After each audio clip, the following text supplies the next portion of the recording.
The East China Sea at 9:11 a.m. held the specific quality of light that made navigation charts deceptive. The water was deep blue in the central channel and green-gray over the submerged shoals around the Senkaku Islands, and the light came down hard and clear from a high-pressure system that had settled for 3 days. Good visibility. The kind of morning where you could see everything that was happening, and the only question was what to make of it. The U.S. destroyer and the Japanese Maritime Self-Defense Force frigate had been on coordinated patrol since 0600. The joint patrol was scheduled, planned, briefed to both crews at 0530, logged with 7th Fleet and with Japan Maritime Self-Defense Force headquarters in Yokosuka. The two ships had operated together in this area 4 times in the past 14 months.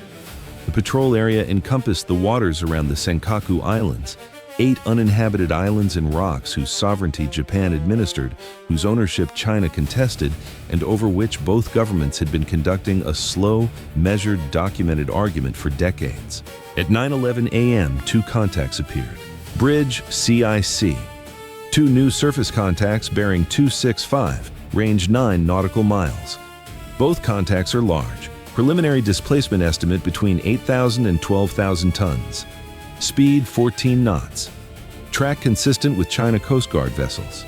Both contacts on a heading that will bring them into the contiguous zone around Watsuri-jima in approximately 22 minutes. 2 large contacts at 9 nautical miles. The CIC had given the displacement estimate correctly. The China Coast Guard had been operating increasingly large cutters in the Senkaku area, the most recent additions displacing 12,000 tons, larger than most warships in the region. They carried no tubes, no missile systems. They carried water cannon systems, rated as equipment rather than armaments. They carried crews trained by what was, in functional terms, a paramilitary organization with military command structure, military operational doctrine, and military political objectives. The line between Coast Guard cutter and naval vessel in the East China Sea was a line maintained with considerable effort by both sides' legal teams. On the MSDF frigate, the same picture was being read by the same data. The Joint Patrol Communication Circuit opened immediately, the Japanese operations officer requesting confirmation of the classification and the U.S. ship's tactical assessment. The request was courteous and professional, and carried in its promptness the alertness of a crew that had been told to expect this and still found the reality of it arriving to be different from the briefing. At 9:13 a.m., the captain of the U.S. destroyer stepped onto the bridge. He studied the picture for 20 seconds, confirmed the CPA projections, then opened the joint tactical circuit. We have the same picture. 2 contacts, both consistent with CCG large cutters. Recommend we hold current course and speed and allow the contacts to declare their geometry before we adjust. Concur? The MSDF commanding officer concurred. The 2 ships held course. CPA to contact Alpha, the larger of the 2, reading at approximately 12,000 tons, was 1,400 yards, time to CPA 18 minutes. CPA to contact Bravo, the second cutter, was 2,100 yards, time 22 minutes. The geometry, as it developed over the next 4 minutes, had a specific clarity about it. Contact Alpha was not heading for the general area of the Senkakus. It was heading for the gap between the 2 ships, the 1.8 nautical mile space separating the U.S. destroyer from the MSDF frigate on their coordinated patrol track. At its current speed and course, Alpha would insert itself into the patrol formation in approximately 16 minutes. Contact Bravo was on a track to establish a parallel position off the MSDF frigate's port beam at approximately 400 yards. The geometry had a logic. Alpha between the 2 Allied ships, Bravo alongside the Japanese vessel. If the formation held, the CCG would have a 12,000-ton cutter positioned between a U.S. destroyer and its ally, and a second cutter alongside the Japanese ship closest to the islands. The U.S. destroyer's direct support line to the MSDF frigate would be occupied by 12,000 tons of Coast Guard hardware. The message was spatial before it was anything else. CPA to Alpha, 1,200 yards. Time to CPA 14 minutes. The joint tactical circuit was active. The MSDF operations officer was providing continuous updates to the Japanese frigate through the translation relay connecting the two ships' CIC systems. The relay introduced a standard processing lag of approximately 30 to 45 seconds between the US CIC reporting a contact development and the same report arriving in Japanese. Both commanding officers knew the lag was a variable. The US captain had noted it in his tactical assessment and was factoring it into the timing of his communications to the Japanese ship.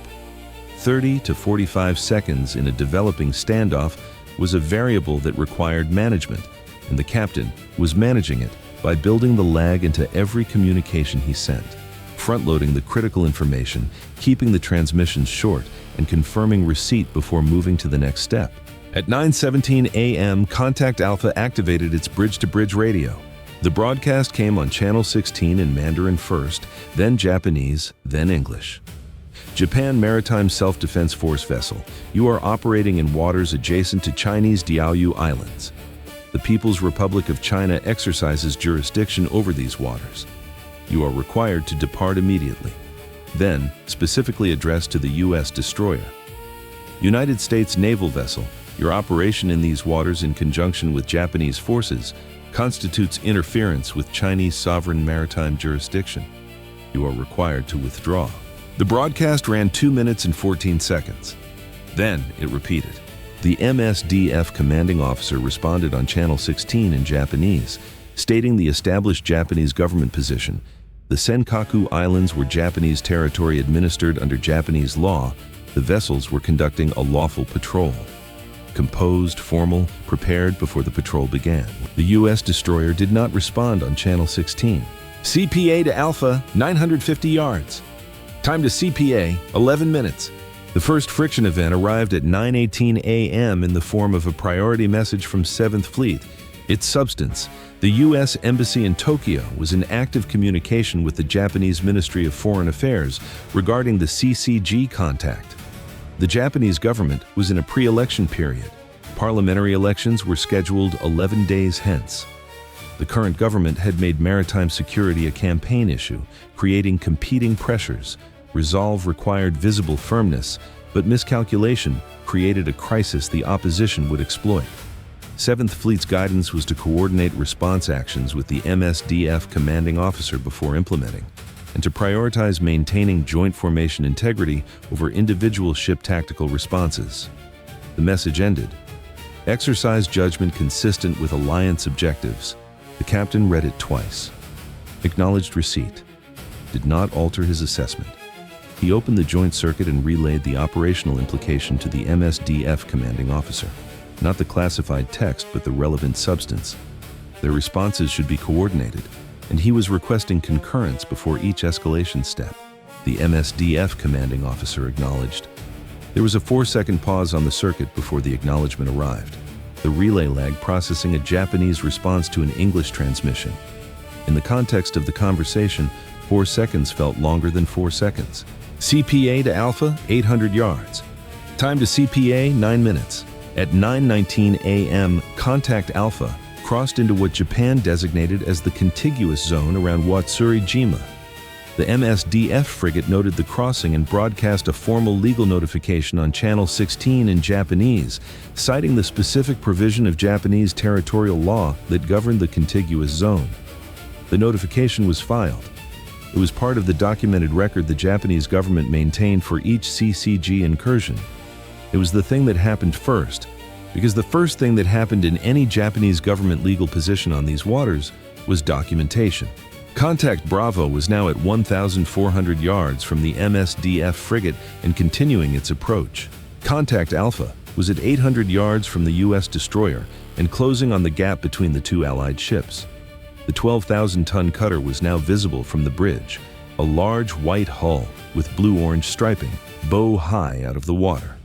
It was larger than either the destroyer or the MSDF frigate. It was a Coast Guard vessel. That designation was doing considerable work. The $2.3 billion U.S. destroyer and the $800 million MSDF frigate were holding a joint patrol formation while a $600 million CCG cutter maneuvered to insert itself between them. The combined strategic value of the assets on the water, including the commercial shipping lanes whose freedom of navigation the patrol was designed to protect, those lanes carried approximately $5.4 trillion in annual cargo, was the specific calculus that made the next 9 minutes consequential. CPA to Alpha, 650 yards. Time to CPA, 7 minutes. The captain opened the joint circuit. MSDF, this is US. Alpha's geometry puts it between us in approximately 7 minutes. I intend to increase speed to 16 knots and open the formation width to 3 nautical miles to deny Alpha the insertion geometry. Your ship takes the northern position. I maintain south. Recommend we implement on my mark. Concur? The response from the MSDF commanding officer after the relay. Concur. Ready on your mark. The formation opened at 9:22 a.m. Both ships increased speed and adjusted course simultaneously. The MSDF frigate north, the U.S. destroyer holding its southern line. Alpha's CPA geometry recalculated within seconds. The track aimed at the 1.8 nautical mile gap now faced a 3 nautical mile gap that required a significant course adjustment to maintain the insertion geometry. Alpha did not immediately alter course. It maintained heading and speed for approximately 90 seconds. Then, 4 degrees to port, moving its track northward toward the MSDF frigate rather than the gap between the two ships. The insertion geometry was abandoned. Alpha was now approaching a parallel position alongside the MSDF frigate, mirroring Bravo's approach from the opposite side. 1 CCG cutter on each side of the MSDF frigate, the Japanese ship between them. CPA to Alpha, revised. Now tracking the MSDF frigate. Alpha CPA 500 yards. Time to CPA 6 minutes. The formation change had prevented the insertion. It had not prevented the flanking. Alpha's rapid adjustment, 4 degrees to port, 90 seconds after the formation opened with no Channel 16 communication, confirmed that the two contacts were operating under coordinated instructions from a command element watching the Allied ship's movements in real time and issuing updated orders. The adjustment was a command decision, not a helmsman's. The MSDF commanding officer on the joint circuit. Alpha is now tracking us. Bravo is at 800 yards on our port side. We are going to have both contacts within CPA distance simultaneously, the captain acknowledged. He had noted the development 30 seconds earlier. The second friction event arrived at 9:24 a.m. from the destroyer's own judge advocate officer. The judge advocate had been in the CIC since 9:15 a.m., standard position during standoffs in legally contested waters. His advisory, the CCG contacts were legally designated as Coast Guard vessels, not warships. Applying warship standoff response tools to a Coast Guard contact in legally contested waters during an active Allied government's pre-election period without explicit legal clearance from the chain of command created a diplomatic exposure that he was required to flag. The captain listened for approximately 45 seconds. Then, logged. Continue to monitor. He returned to the bridge picture. The advisory was valid. He had considered the same points independently. He had also noted that CCG contacts displacing 12,000 tons, operating under military command doctrine, executing coordinated multi-contact maneuvers with real-time tactical updates from a shore-based command element, were functionally warships by every operational measure except their legal designation. The designation was a legal instrument. The operational reality was the picture on the radar display. CPA to Alpha, 380 yards. Time to CPA, 4 minutes. The MSDF frigate now had contact Bravo at 600 yards on its port beam, and contact Alpha, approaching to 380 yards on its starboard side. Both CCG cutters matching the Japanese ship's speed. The frigate was being bracketed. At 9:26 a.m., the captain authorized the Seahawk for launch. Not to position between the contacts and the MSDF frigate. To launch, climb to 500 feet and establish a surveillance orbit over the Japanese ship's position, documenting both CCG contacts simultaneously, providing the tactical picture from altitude, making the helicopter's presence visible to both CCG crews without placing it in the immediate airspace between the ships. The Seahawk as an aerial witness that could not be argued away by a sovereignty broadcast. The Seahawk lifted at 9:27 a.m. CPA to Alpha, 300 yards. Time to CPA, 3 minutes. Contact Bravo on the MSDF frigate's port side began a slow deceleration, 14 to 11 knots, opening a gap between itself and the Japanese ship's port quarter. At the same moment, Alpha was completing its approach to the frigate's starboard side. The bracketing geometry was changing. One contact holding, one opening slightly. The reason was not yet clear from the radar picture alone. Then the CIC electronic warfare operator reported it. Bridge CIC. Alpha has activated water cannon systems. Pump systems are running. I'm reading the hydraulic pressure signature on the vessel's emission profile. Water cannon is in standby mode, not deployed. Water cannon in standby mode. The 12,000-ton CCG cutter at 300 yards from the MSDF frigate had activated its water cannon system, not directed it at anything, not deployed it, but run the pumps to operational pressure. The system was ready. It had not been aimed. Directed water cannon against the MSDF frigate at 300 yards would not be kinetic in the traditional military sense. It would be a tool of physical coercion deployed against a Japanese naval vessel in waters Japan administered from a Chinese government asset in full view of a U.S. Navy destroyer and its Seahawk helicopter, 11 days before Japanese parliamentary elections. The CCG contact had moved its water cannon to stand by. Someone had made that decision or received that order and acted on it. This was the tell. The captain was already moving. CIC bridge. Activate fire control radar. Track both CCG contacts. Do not illuminate without my direct order. He opened the joint circuit simultaneously. MSDF US. I'm activating fire control tracking on both CCG contacts now. Not illuminating, tracking only. I'm advising this before it shows on their EW systems. The MSDF commanding officer's acknowledgement arrived after the relay lag. Understood. Thank you. 4 seconds. In those 4 seconds, the fire control radar had already begun its tracking solution on Alpha. The 12,000-ton CCG cutter at 290 yards from the MSDF frigate had just received a fire control radar emission from the U.S. destroyer. Every electronic warfare operator on that cutter trained to recognize the emission type understood what they were receiving. A U.S. Navy destroyer's fire control radar was tracking them. The CIWS completed its power sequence and entered passive thermal tracking mode on Alpha. The barrel oriented toward the CCG contact and followed its movement. CPA to Alpha, 280 yards. Time to CPA, 2 minutes, 20 seconds. At 9:29 a.m., the Seahawk descended from 500 feet to 200 feet and repositioned to a hover between the U.S. destroyer and contact Alpha, placing itself directly in the visual line between the two ships. Alpha's bridge crew, every time they looked at the U.S. warship, saw the helicopter. The camera was visible. The recording was continuous. At 9:29:40 a.m., the EW operator reported, Alpha's water cannon pump systems have deactivated. No longer reading hydraulic pressure signature. The captain said nothing. He was watching the radar display. Alpha's CPA counter had stopped dropping. At 9:30 a.m., CIC updated the projection. Alpha was decelerating, not rapidly, but measurably. Then, at 9:22 a.m., Contact Bravo adjusted course 3 degrees to port, moving its track away from the MSDF frigate's beam position. Contact Bravo altering course, 3 degrees to port. Bearing drift from MSDF frigate, CPA now opening, projecting 750 yards and increasing. Then Alpha.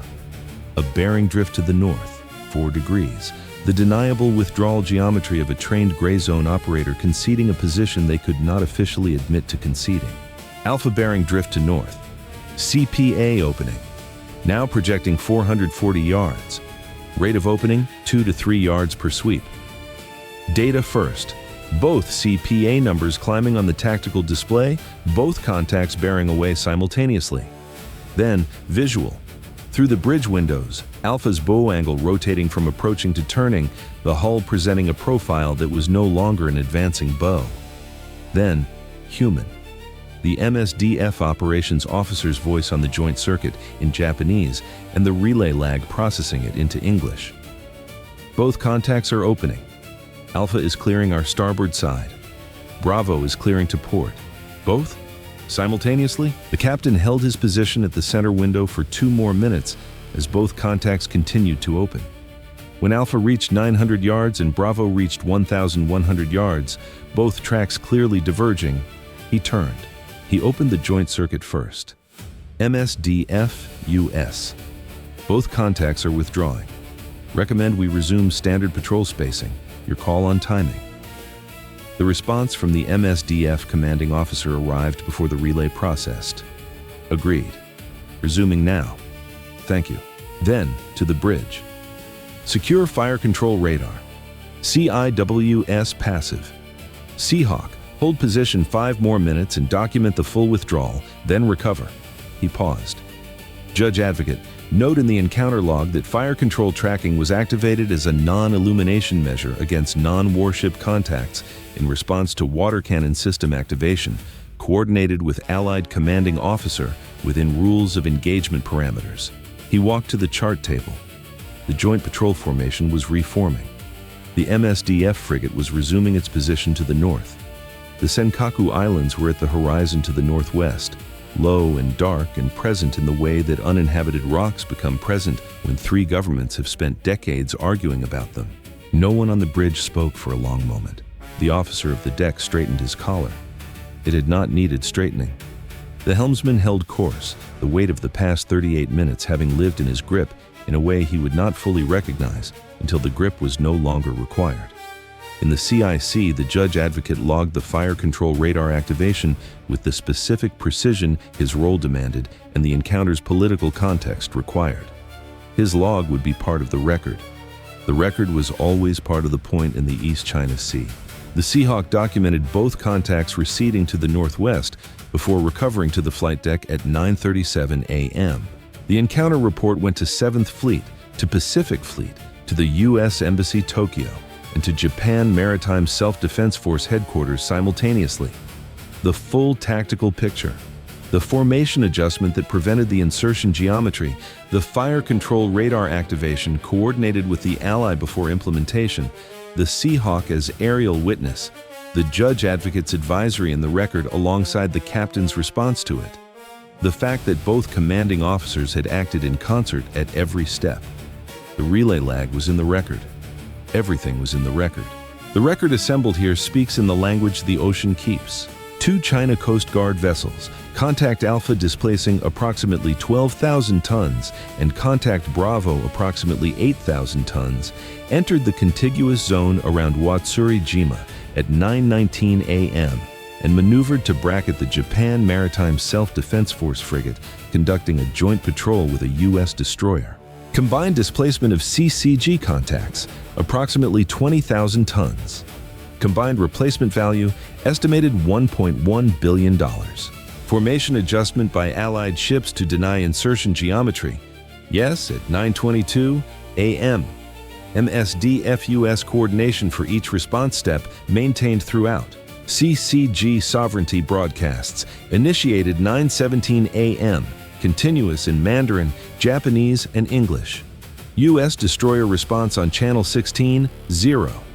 MSDF response, 1 formal legal notification.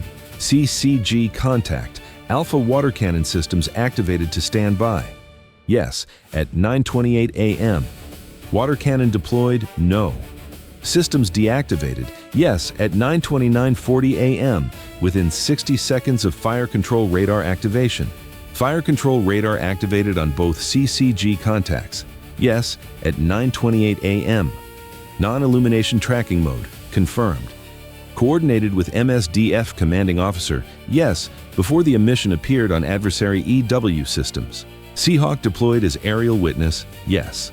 Repositioned to 200 feet between Alpha and U.S. destroyer at 9:29 a.m. Closest point of approach, Alpha to MSDF frigate, 280 yards. Closest point of approach, Bravo to MSDF frigate, 550 yards. Joint patrol formation integrity with MSDF frigate maintained throughout, yes. Course alterations by U.S. destroyer under CCG pressure, 0. Speed reductions under CCG pressure, 0. The East China Sea measures disputes in degrees of longitude and years of precedent. 2 large cutters, a sovereignty broadcast in 3 languages, and a water cannon system at standby. The CCG brought its full toolkit. The formation adjusted, the fire control radar answered the water cannon, and the Seahawk documented every moment of both. 3 governments were watching. The patrol continued. The record exists. That was the mission.